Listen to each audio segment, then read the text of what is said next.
Le plus gros mensonge qu'on t'ait vendu, c'est que dépenser de l'argent te permet de profiter de la vie.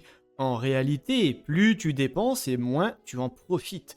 Je cherche pas à être le plus riche du cimetière, on sait pas de quoi demain est fait, l'argent c'est fait pour être dépensé, on ne vit qu'une fois, ou ça sert à rien d'avoir plein d'argent si tu te prives. Franchement, j'en ai au moins une dizaine d'autres, mais bon, vous avez déjà saisi l'idée. Eh bien, le fait est que ces gens ont mathématiquement tort, et pas qu'un peu. Imaginons qu'on ait 25 ans. Moi, je décide d'investir 1 000 € par mois pendant 5 ans et à 10% d'intérêt par an, avec des ETF sur PEA par exemple, alors que toi tu les dépenses pour te faire plaisir. À 30 ans, j'ai 76 561 € d'investissement qui me génèrent toujours ces fameux 10% par an, que je vais maintenant commencer à croquer, tandis que je n'investis plus rien en parallèle évidemment. Ça me fait donc une rente annuelle de 7 651 €, auquel on enlève les impôts du plan d'épargne en action pour tomber à 6 227 € par an, soit 518 € par mois. Et c'est une fois qu'on aura tous les deux 40 ans que tu te rendras compte de ton erreur. Tu t'es bien amusé avec 1 000 € par mois pendant 5 ans. Moi, j'ai eu 518 € par mois pendant 10 ans, donc vaguement la même somme, je pense qu'on est d'accord. Mais la différence, c'est qu'à 40 ans, moi, j'aurai toujours cette rente et qu'elle m'accompagnera théoriquement éternellement, en plus de me donner un patrimoine à transmettre à mes enfants. Donc oui, être le plus riche du cimetière n'est pas aussi absurde qu'on ne pourrait le croire. Ça permet quand même de donner aussi à ceux qu'on aime. Mais bon, la stricte vérité, c'est que j'ai investi. Je me suis privé pour mettre de l'argent de côté, mais au bout du compte, j'ai un pouvoir d'achat largement supérieur au vôtre. Tout simplement parce qu'investir n'est pas quelque chose qui s'apprécie uniquement au fond de la retraite quand on est déjà en mauvaise santé.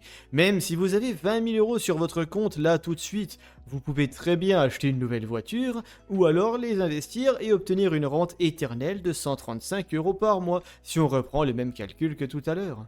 Vos 20 000 € pourront vous financer 2 beaux restaurants par mois et pour toujours. Dès demain, pas à vos 70 ans. Vraiment demain, c'est pas une image. Vous cliquez sur le bouton investir ce soir, demain vous dégustez un bon plat. Mais en vrai, je me retiens encore un peu. Il faut comprendre que la vérité est encore bien pire que ça pour ceux qui nous sortent ces phrases toutes faites. Il y a encore 3 gros points.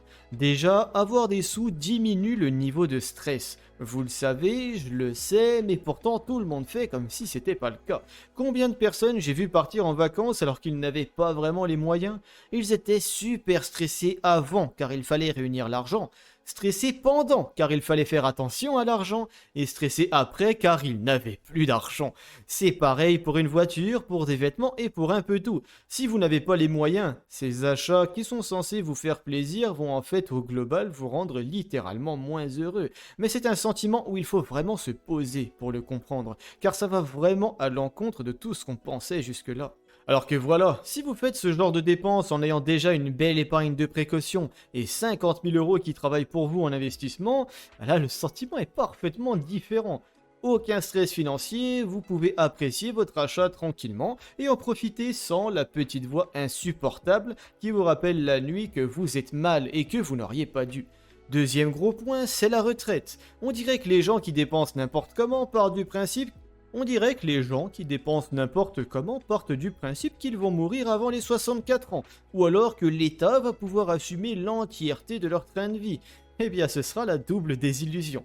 L'espérance de vie en France est de 80 à 86 ans en 2026, suivant si vous êtes un homme ou une femme, et tout indique que la retraite de l'État est quand même largement compromise. Non pas forcément qu'elle va disparaître, mais compter uniquement dessus pour en vivre est au bas mot très optimiste. Les gens pensent qu'investir c'est repousser leur plaisir, mais en réalité, investir transforme des plaisirs ponctuels en plaisirs permanents. Enfin, le point le plus important est sans doute le temps. Plus vous investissez tôt, plus c'est fort. 1 000 € investis à 10% par an en une fois et sur 30 ans deviendront 17 500. Alors que sur 10 ans, ce n'est que 2600, donc 5 fois moins alors que vous avez investi la même somme. De plus, avoir de l'argent signifie que vous n'avez pas forcément besoin de passer autant de temps au travail que prévu pour en gagner, et donc que vous êtes beaucoup plus libre. En résumé, investir vous permet de gagner beaucoup plus de pouvoir d'achat et de passer moins de temps au boulot, c'est juste trop bien. Je vous parle de 10% par an depuis le début, mais comment faire pour prétendre à gagner autant? Il y a plusieurs façons. Private equity, crowdfunding, immobilier à crédit, mais celle qui nous intéresse le plus est la bourse. La plupart des ETF mondiaux offrent ce genre de performance. Depuis 10 ans, le World rapporte dans les 11% par an, le S&P 500 dans les 14 et le Nasdaq 100 est carrément autour des 20%. C'est pas garanti, ça présente un minimum de risque et ça ne s'improvise pas. Mais je vous parle quand même ici de la moyenne historique récente, ce ne sont pas des chiffres sortis de mon chapeau. Mais deux choses sont sûres, si vous ne prenez aucun risque, vous prenez en fait un maximum de risques, car vous êtes sûr et certain de perdre de l'argent à cause de l'inflation.